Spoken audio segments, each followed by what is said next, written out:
சென்னையில் வைக்கப்பட்டுள்ள விநாயகர் சிலைகள் இன்று ஊர்வலமாக எடுத்துச் செல்லப்படுவதால் பல்வேறு பகுதிகளில் போக்குவரத்து மாற்றம் செய்யப்பட்டுள்ளது. கடந்த 7ஆம் தேதி விநாயகர் சதுர்த்தி கொண்டாடப்பட்ட நிலையில் இந்து அமைப்பினர் சார்பில் சென்னையில் பல்வேறு இடங்களில் 1524 விநாயகர் சிலைகள் வைக்கப்பட்டன. சென்னை முழுவதும் வைக்கப்பட்டதில் பல சிலைகள் ஏற்கனவே கடந்த 11ஆம் தேதி மற்றும் நேற்றும் கரைக்கப்பட்டன. இன்றும் அனுமதிக்கப்பட்ட 17 வழித்தடங்களில் விநாயகர் சிலைகள் எடுத்துச் செல்ல காவல்துறை அறிவுறுத்தியுள்ளது. பெரிய சிலைகளை கரைப்பதற்காக ராட்சத கிரேன்களும் அமைக்கப்பட்டுள்ளன. சென்னையில் பட்டினப்பாக்கம், நீலாங்கரை, காசிமேடு, திருவொற்றியூர் ஆகிய 4 இடங்களில் சிலைகளை கரைக்க ஏற்பாடு செய்யப்பட்டது. விநாயகர் சிலை ஊர்வல பாதுகாப்புப் பணிகளில் 16,500 காவலர்களும் 2,000 ஊர்காவல் படையினரும் ஈடுபடுத்தப்படுகின்றனர். இந்நிலையில் விநாயகர் சிலை ஊர்வலத்தையொட்டி திருவல்லிக்கேணி, சாந்தோம் உள்ளிட்ட பகுதிகளில் போக்குவரத்தில் மாற்றம் செய்யப்பட்டது.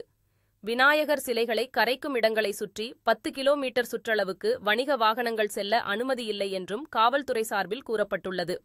மேலும் விநாயகர் சிலை ஊர்வலத்தின் காரணமாக திருவல்லிக்கேணியிலிருந்து சாந்தோம் நெடுஞ்சாலை நோக்கி வரும் வாகனங்கள் காந்தி சிலையிலிருந்து வலதுபுறமாக RK சாலை லஸ் சந்திப்பு வழியாக செல்ல ஏற்பாடு செய்யப்பட்டுள்ளது.